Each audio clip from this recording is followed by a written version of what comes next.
Adashmasam oldin show biznesga aloqangiz bor edi. Pulni qattiq ko'rishib berishgacha tushirib qo'yilsa. Nasiya savdosi kimlarga tavsiya qilinmaydi?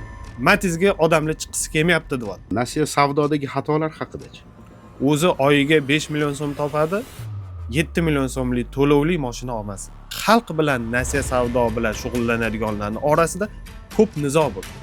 Student kelib 16 Pro Max olyapti. Yashang. Student nima qiladi 16 Pro Max Roshan aka? Istagan buyimingizni hozir olib, pulini kechiktirarkansiz, bu nasiyaga kirib ketaveradi.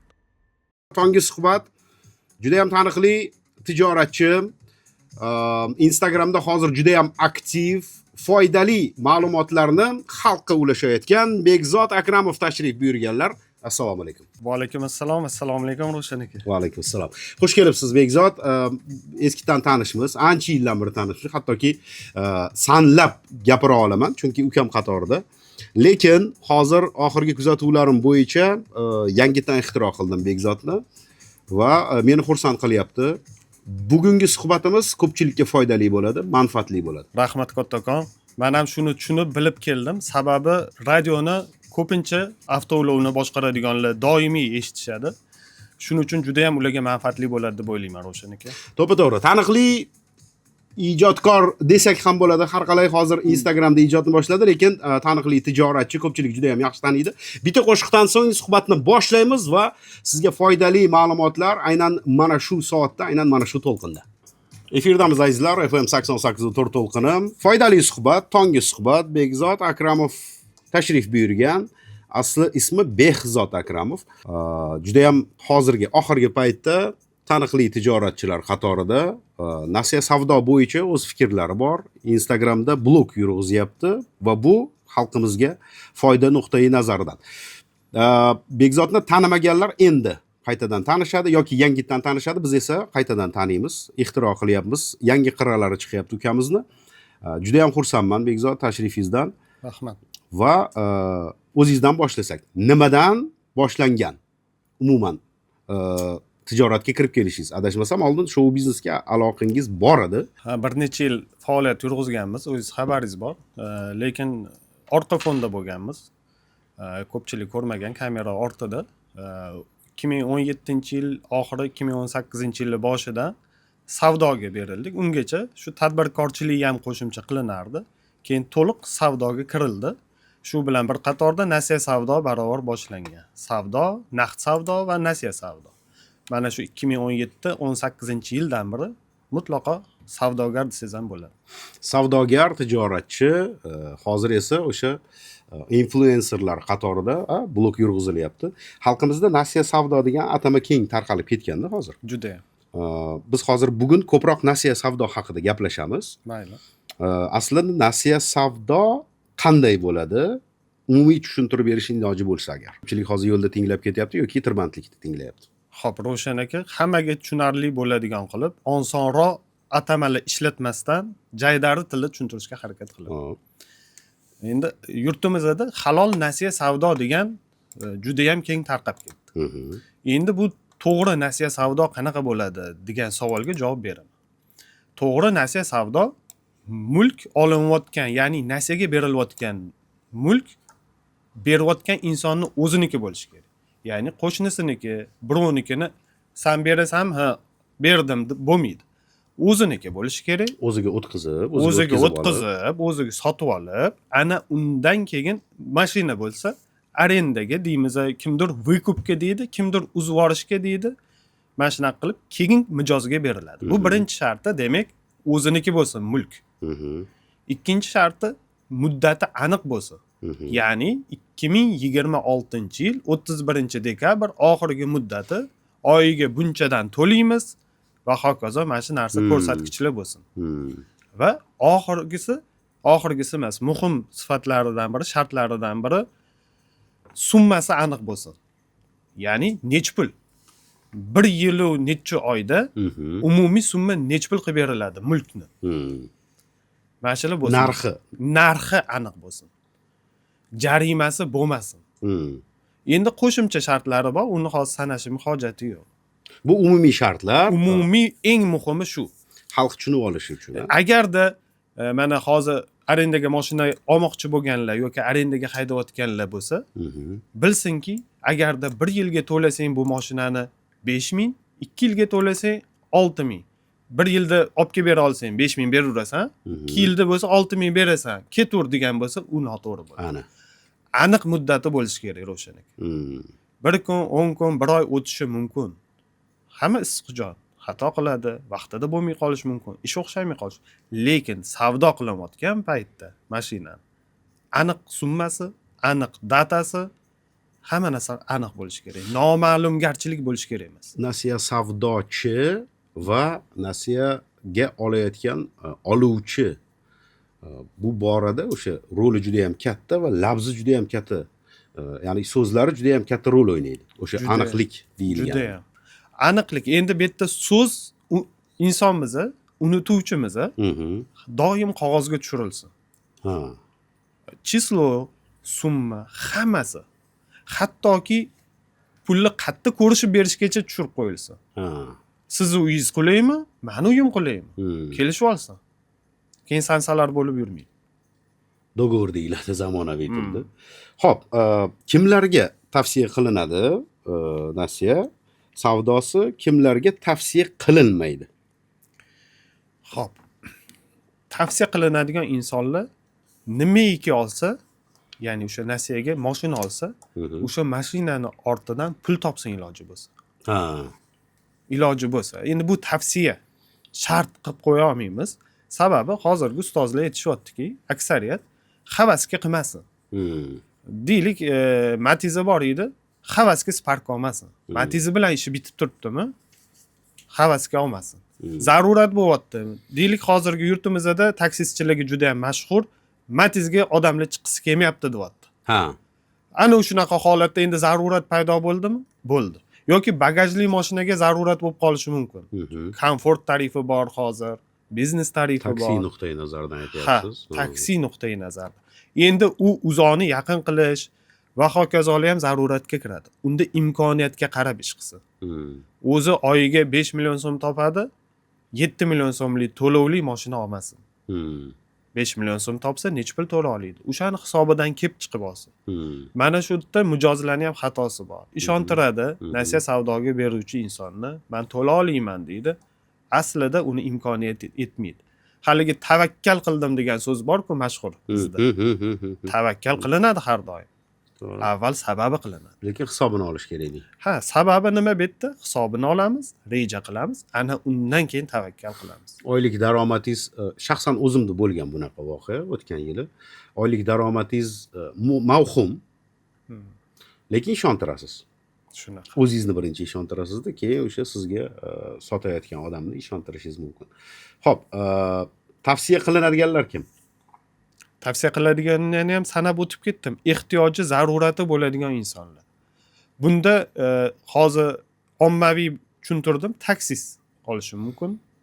Telefonni mobilograf olishi mumkin, chunki shuni ketidan halol xizmat qilib pul topa oladi va telefonni pulini o'zidan o'ziga to'la oladi.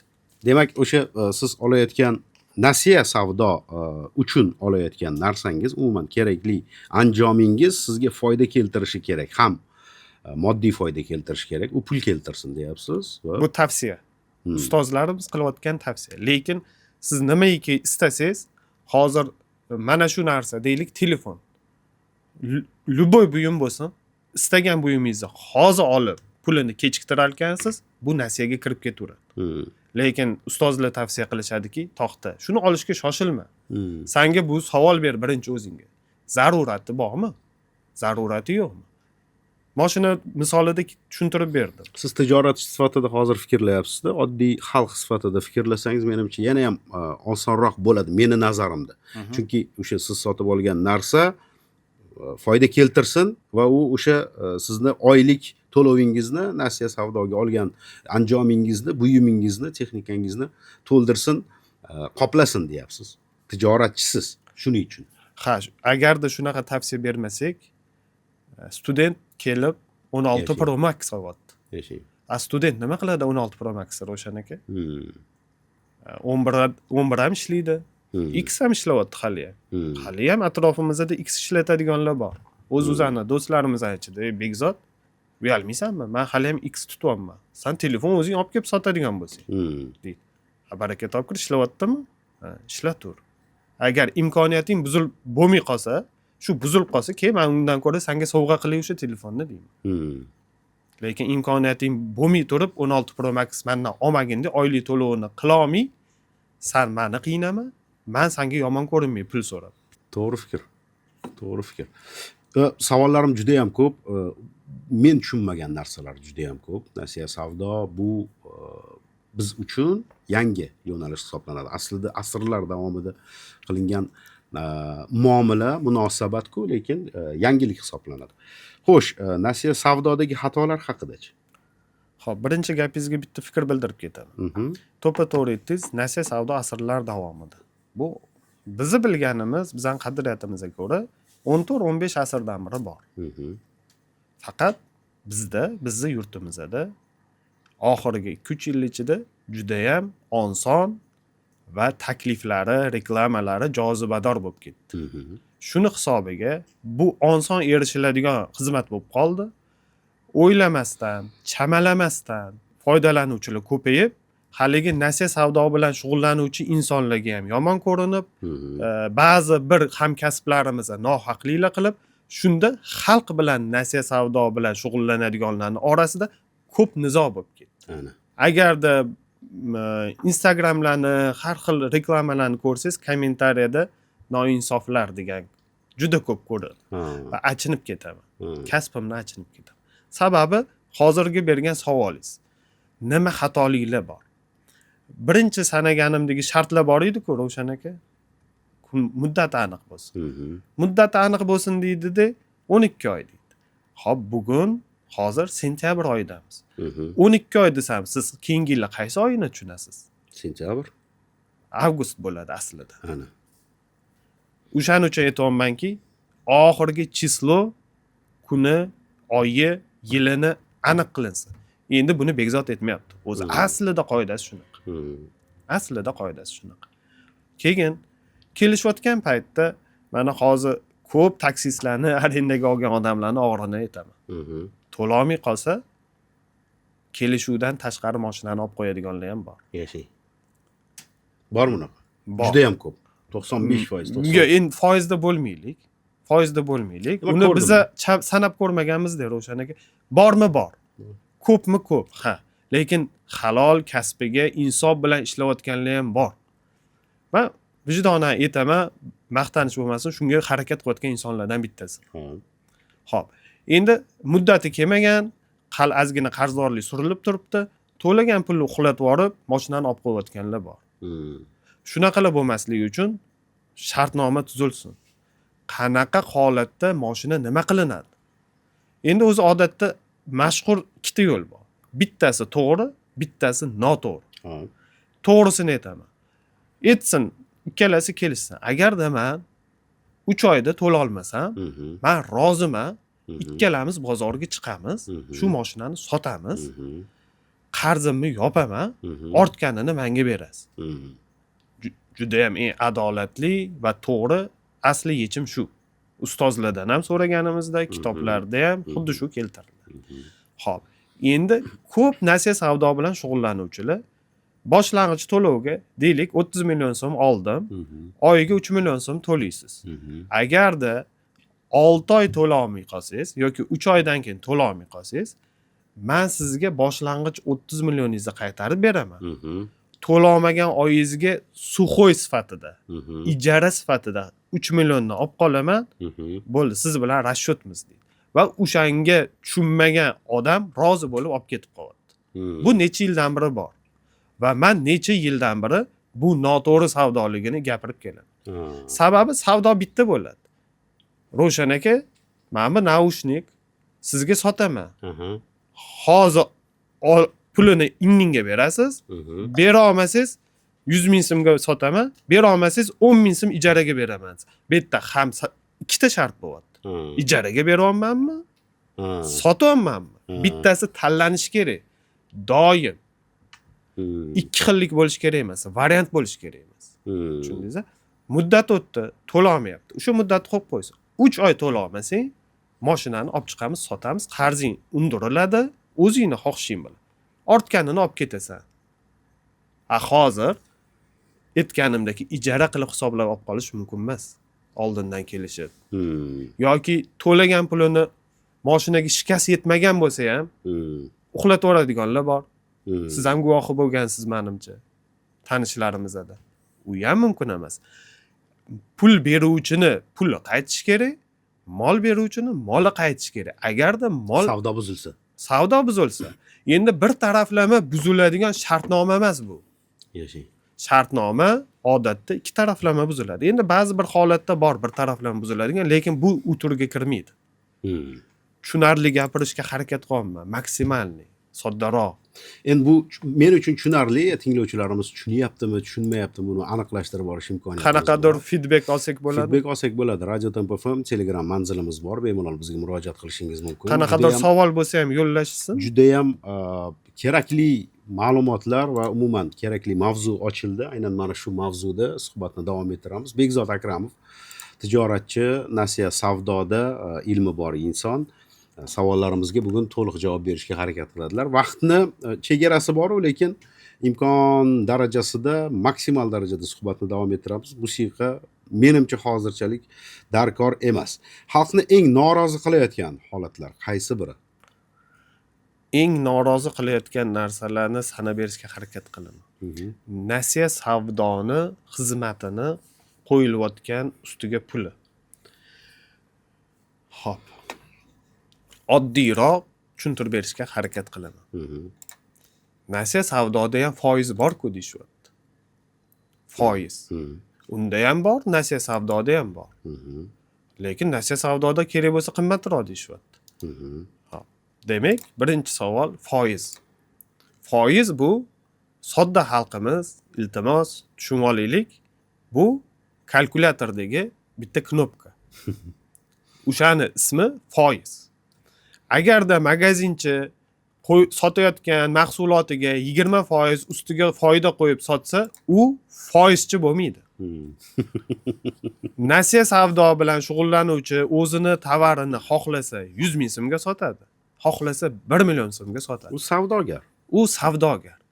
Ana o'sha naqdga sotayotgan narxini 100 ming so'mi bo'lsa, mulkini endi 130 mingga sotsa, hop, taq etib hisobladi. 30% ekan. 30%. Sen yomonsan, noto'g'ri ish qilyapsan. Yo'q, kechirasiz. Men o'zimni mahsulotimga foydamni qo'yyapman va bu ruxsat berilgan. Buni Bekzod aytmayapti. Kerakli joydan xohlagan odam xohlaganicha surishtirib. Demak, ilmsizlikdan ozgina. Ozgina. Xo'p. Endi foizni tushuntirib o'tdik. Endi nasiya savdodagi boyaga aytganimdek, nasiya savdo bilan shug'ullanuvchi insonlarni xato faoliyati. Mashinani olib qo'yapti. Nega faqat mashina haqida gap ketyapti hozir? Sababi radioni meni nazarimda ko'pincha mashinada eshitishadi degan tushuncha bo'lib qolgan. Shuni aniqlashtirib olay dedim, shunchaki. Chunki uyda ham bor, uy bor, juda ham texnika bor. Texnika. Men mashina deb ketaveraydi Roshan aka. O'rniga xohlagan narsangizni qo'ying, qoidasi bitta. U telefon bo'lsin, kompyuter bo'lsin, mikrovolnovka, xolodilnik, umuman farqi yo'q. Tushunarli. Mahsulotning nomi hozirgi siz bilan suhbatimizda mashina bo'lsin. Xo'p, haligi nasiya savdo bilan shug'ullanuvchi insonlarni ba'zi birlarini xatosi ommaga keng tarqab ketib qolgan. O'sha joni achigan, to'lagan pulini ola olmay qolgan, mashinaga uxlagan, shu bilan nasiya savdochilarni hammasi yomon bo'lib qolgan. Endi shu yerda bitta nuqta bor. Hamma degan so'zdan yiroq bo'lishingiz kerak. Hamma deganda siz ham kirasiz, men ham kiraman, oila a'zolarimiz ham kiradi. Yo'q. Endi 5 qo'l barobar emas. Shunga o'xshab, nasiya savdo bilan shug'ullanuvchi savdogarlarning ham hammasi bir xil emas. Yoki hammasi toza emas, yoki hammasi rasvo emas. Rasvo emas. Hamma so'zdan yiroq bo'lish kerak. Ba'zilari deb gapirsak, kimdirlar xafa bo'lib qolmaydi. Dilini ortib qo'ymaymiz.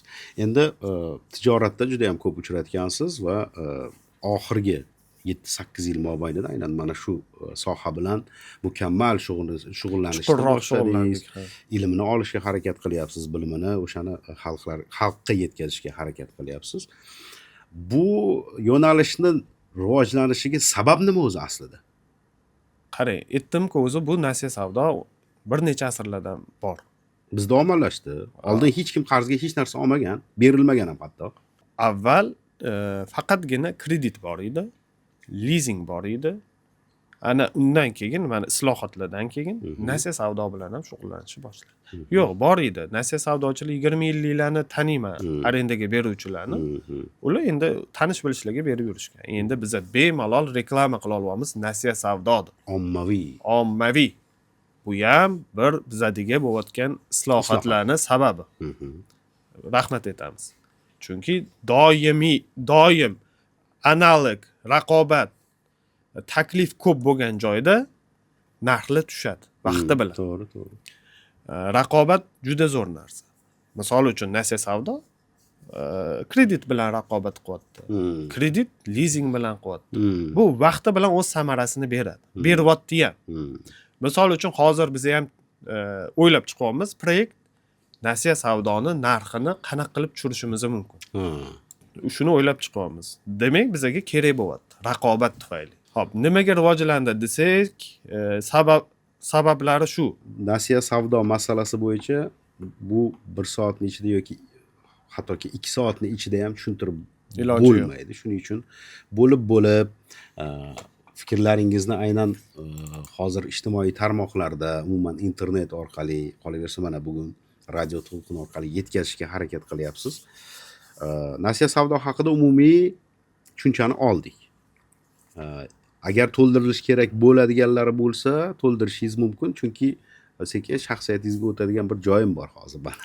Mana savollarni tugaturaylik, to'ldirish kerak bo'lsa, keyin orada. Nima uchun blog yurg'izishni boshdingiz?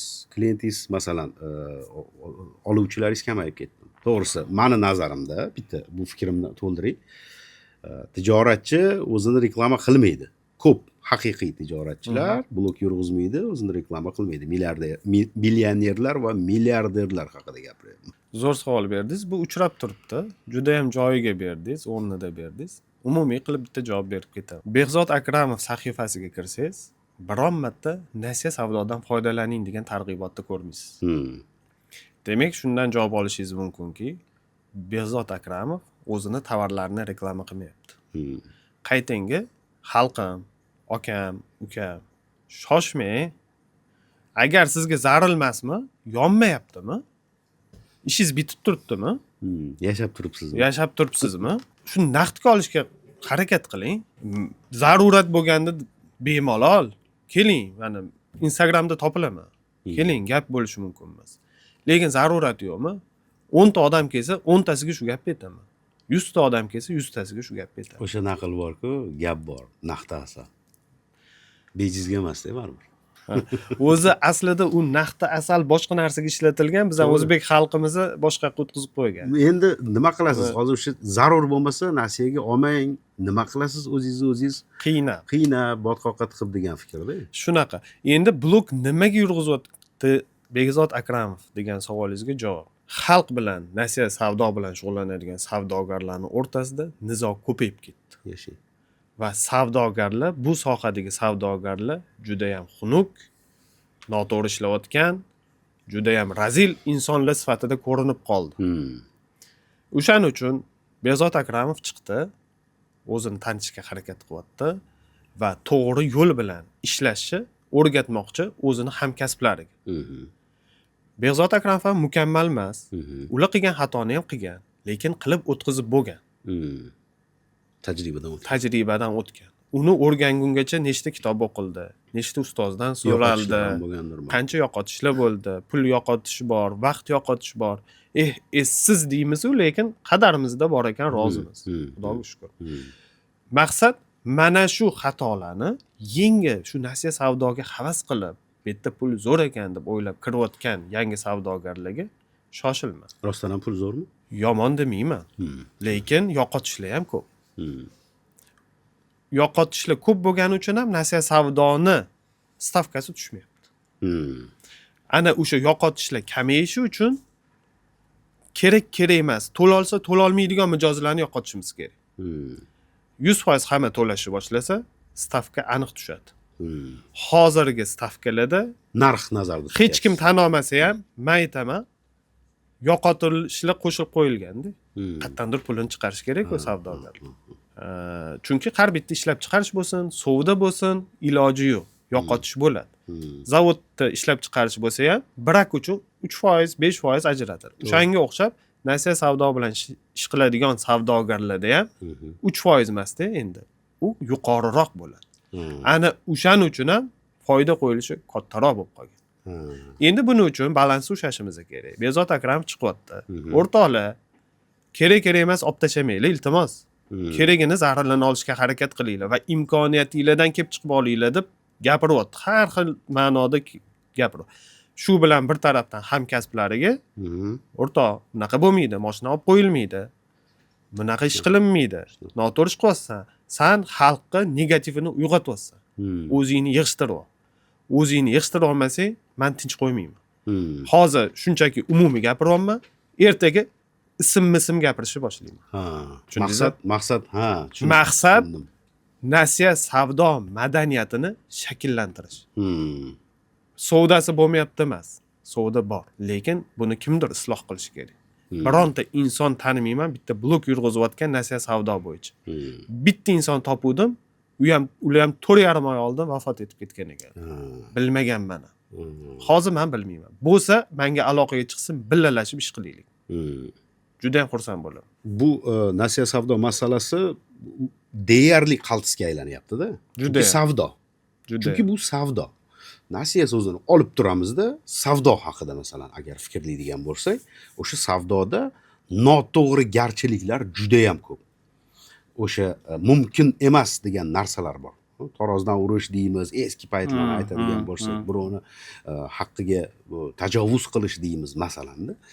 Savdoda xatoliklar ko'p. Savdogar tarafidan, oluvchi tarafidan ham xatoliklar juda ham ko'p. Eng qisqa qanday qilib to'g'rilash mumkin buni? Bir-birimizga yetkazishimiz kerak. Ana. Misol uchun hozir deylik, hech bo'lmasa 10 ta odam eshitayotgan bo'lsin. O'shandan 3 tasi men aytayotgan qaysidir holatni boshidan o'tkazgan.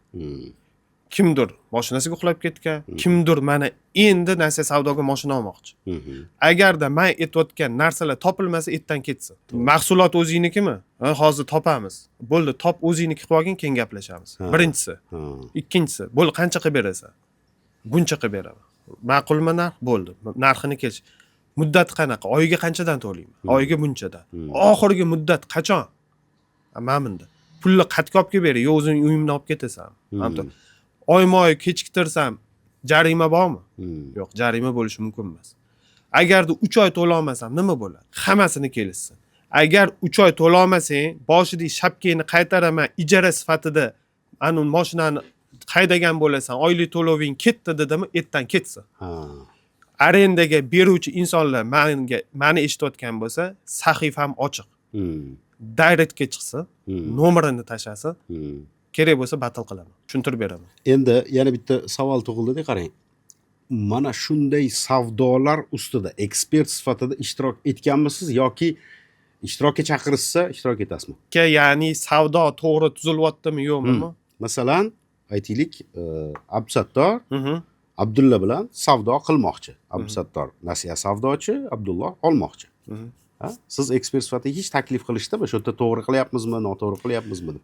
Yo'q, ekspert sifatida jarayonga taklif bo'lmadi. Ya'ni guvoh sifatidami yoki o'sha mutaxassis sifatidami? Yo'q, bo'lmadi, lekin maslahat bilan juda ham talab ko'p. Juda ham xursand bo'layotgan narsam, signal kerakli joylarga boryapti. Qaysidir joyda chiroyli gapirilyapti.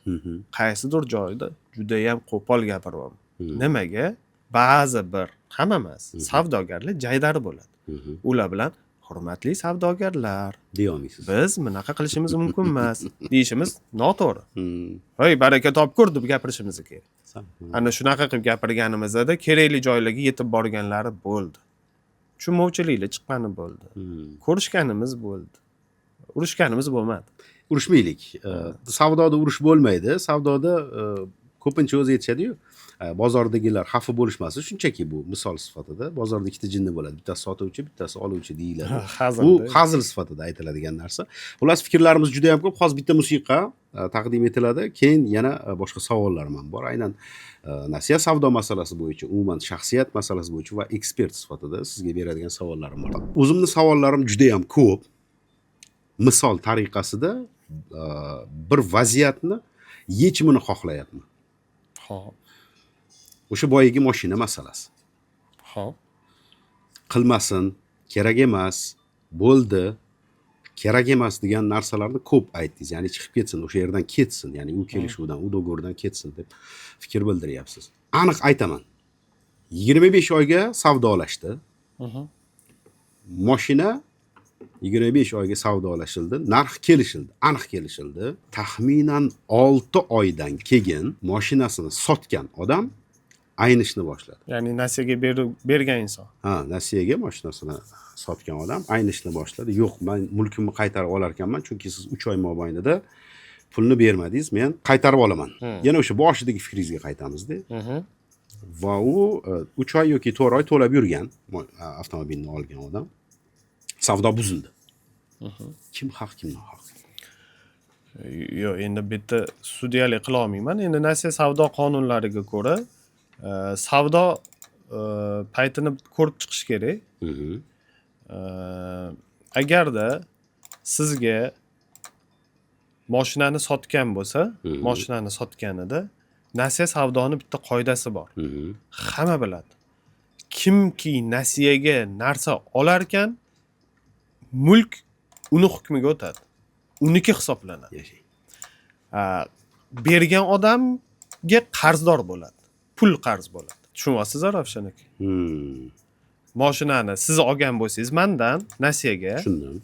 mashina puliga qarz bo'lsangiz ham siz menga mashina emas, endi pul qarzsiz. Mashina sizniki. Ana o'shaning uchun aytamizki, nasiya savdo shartnomasi tuzilayotgan vaqtda necha oy to'lov kechiktirilsa, nima chora ko'riladi? O'sha chora o'zi eng zo'r bitta dona yechimi, mashinani olib chiqib, ikkalasi kelishgan holatda sotilishi, qolgan qarzdorlik yopilishi kerak. U sizga bergan odam mulkimni qaytarib ber deyishga haqqi yo'q. Mulk sizniki. Bu nasiya savdo qonunlariga ko'ra. Buni men o'zimcha aytmayapman. Va bu gap bir nima desam ekan, suddagi hukm emas. Bu shunchaki nasiya savdoni mana shunaqa holatlarda nima bo'ladi desa, mana shunaqa javob. Bu shunchaki. Lekin ikki tarafni eshitsangiz, ular nima deydi, siz nima deysiz, bitta ko'rib chiqish kerak, eshitish kerak bo'ladi. Maslahat berish uchun. Hozir muxlisimizni menimcha savoli bor 27-22. Radioni pasaytirib, keyingina biz bilan muloqotga chiqishlarini iltimos qilamiz. Ulashga harakat qilib ko'raman. Assalomu alaykum, efirdasiz. Mana biz aqd baylaymiz. Bozorga bordik, Sergeli mashina bozorga kiramiz. Narxini kelishamiz, $10,000 bo'ldi. Ustidagi natsenkasi boshidan 2,000 berdik, etog'iga 12,000 ga aylanayapti mashina. Lekin mashina kimga o'tadi o'sha nasiya savdo vaqtida? Biz og'zaki kelishuv bo'ldi-yu, oddiy yuridik qog'ozga tushirsak ham og'zaki haqiqatan ham men faloncha-pistonchadan mana bunaqa mashina oldim, haqiqatan ham u sotdi va imzolar chekildi. Lekin notarialniy tasdiqdan o'tkazib berilmaydi-yu bu narsa. Yo o'tiladimi? Shu to'g'risida ma'lumot bersangiz. Ismingiz nima edi? Nodir ismim. Nodir aka, assalomu alaykum. Men ismim Behzod. Assalomu alaykum. Tanishganimdan xursandman. Mana shu bizani sodda xalqimizning bitta kamchiligi. Mana shu narsani notarial tasdiqlatishingiz mumkin. Kelishuvni notarial kelishuv qilsa bo'ladi. Xo'p, endi qonunni boshqa narsa. Misol uchun siz bilan gaplashib o'tirsam, faqatgina qonun bilan gaplashmayman, to'g'rimi? 187-moddada Ravshan aka, men sizga salom berishim kerak demayman, to'g'rimi? Endi xalqimizda nasiya savdo shakllangan va u to'g'risi qanaqa bo'ladi desalar, bular men aytishim mumkinki, savdolashilgandan keyin haligi 12,000 ga olingan mashinani boshidan 2,000 berib, savdoni to'liq yakunlasanglar, to'g'ri yakunlasanglar, mashina sizniki hisoblanadi. Siz u odamga mashina emas, $10,000 qarzingiz bor, chunki boshlang'ich 2,000 bergansiz. Man yana bir qo'shimcha qilib ketsam bo'ladimi? Ozgina savolni noto'g'ri tushuntirib berdim. Bemalol. Mumkin bo'lsa.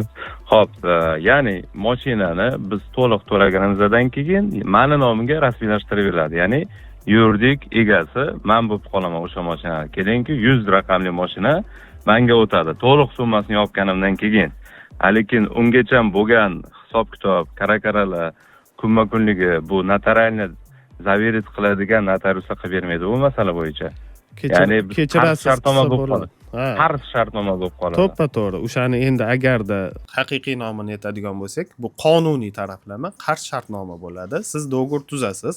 Mashinani, mashina $10,000 deb hisoblasak, 125 million so'mga xarid qildim. Qarzman deb yozib berasiz. Endi qarz shartnoma u faqat pulga bo'ladi. Hozirgi notariusda shunaqa imkoniyat borki, agar qonuniy tarafini tushunmoqchi bo'lsangiz, mashinani sizni nomingizga o'tkazib, arest qilib, haligi dogovorni tuzib beradi.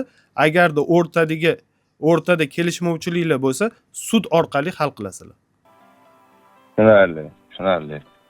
Endi o'rtada boyagi mashina zapretda bo'lishi va hokazo hammasini zaprosini notarius o'zi qilib beradi o'shangacha bo'lgan qarz shartnoma tuzishdan oldin, to'g'rimi? Notarius siz bu savolingizga aniq javob beradi. Tushunarli. Rahmat kattakon ma'lumot uchun. Nodir aka, rahmat qo'ng'iroq qilganingiz uchun. Tempo FM radiosida bugun biz ekspertni taklif etganmiz, foydali suhbat bo'lyapti.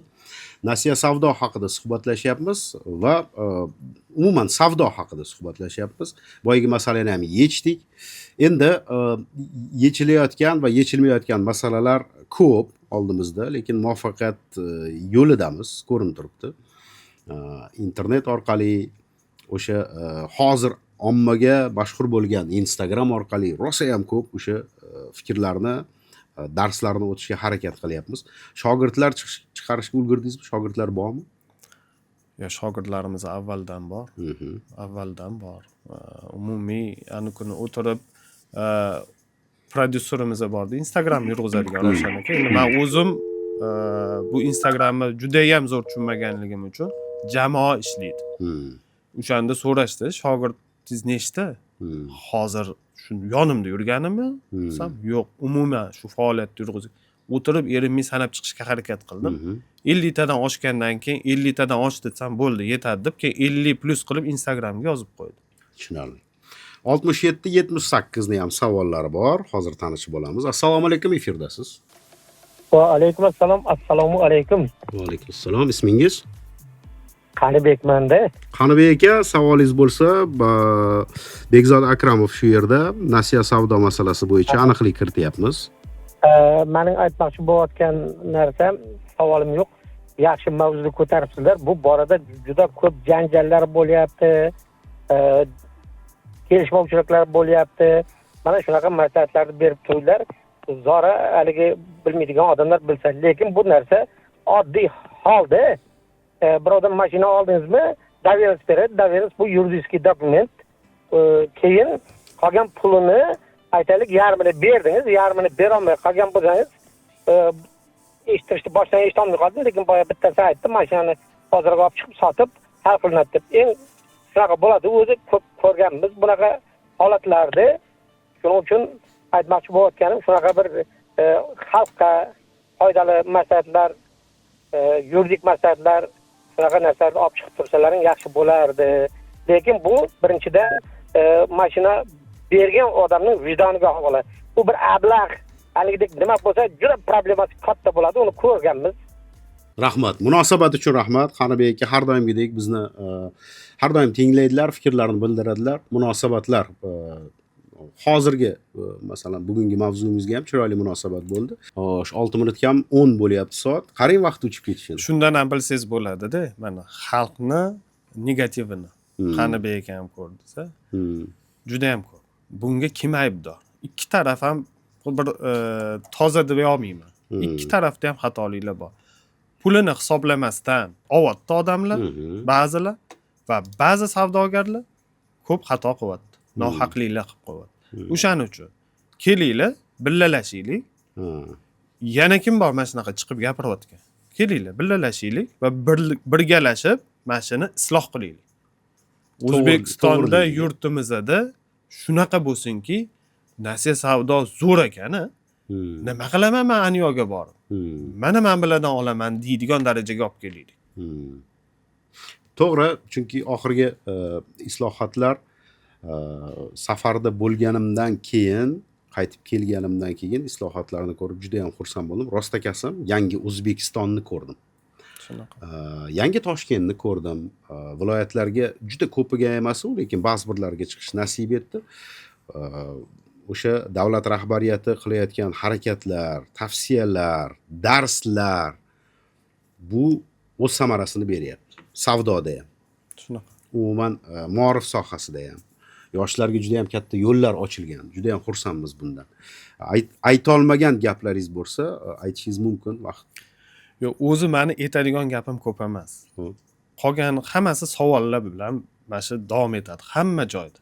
Qayerda bir uchrashuv qilsak, 10 kishi, 20 kishi yig'ilsak, men ozgina gapiraman, u yog'i savol-javob ketadi. Nimaga? Bu yerda ilm kamligida. Nasiya savdoni aniq bitta qilib ko'rsatilgan to'liq ma'lumotli hozircha o'zbek zabon kitobi yo'q. O'zbek tilida. Bu ilmni olish uchun bir 10 ta joyga borib va bir nechta kitob o'qib, hammasini birlashtirib, hozir Behzod Akramov yoningizda o'tiribdi. Mana shunaqa qila olmaganlar bo'lsa, nimadan qiynalyapsiz? Hurmatli hamkasbim, nimadan qiynalyapsiz? Keling, aloqaga chiqing. Обороtingiz 10 million bo'lmaydimi? Yoki 100 ming so'm bo'lmaydimi? Farqi yo'q. Maqsadim shu kasbni to'g'ri relsga qo'yish. To'ppa-to'g'ri. To'g'ri relsga qo'yish. So'zni adashib ketdim. Maqsad shu. Instagramdagi Reels emas, Reels demoq. Ha, endi bu hamkasblarimga gap. Yana qaytaraman. Ming bor uzr, qaytaruv, boshqa ishim yo'q meni. Faqat gapiraman. Hurmatli xalqim, shoshilmang. Kerakmi, yo'qmi? Birinchi yaxshilab o'ylang. Agarda siz shu deylik mashinadan, telefondan, boshqa narsadan pul topa olsangiz va oshig'i bilan ham menga to'lang, ham savdogarga to'lang, ham qora qozoningiz qaynasin, bosing. Lekin orzu havasga qilmay turing, o'zingizni ham, bizani ham qiynab. Siz ham sababchi bo'lib qo'yasiz nasiya savdochilarni qahra qattiq bo'lishga. Chunki o'zi bechorani 100 million so'm oboroti bor, 90 millionini ko'chada qarzini ola olmay yuribdi. Nima qilsin u yani? Nohaqliklarga majbur bo'lib qolyapti. O'zini haqqini olaman.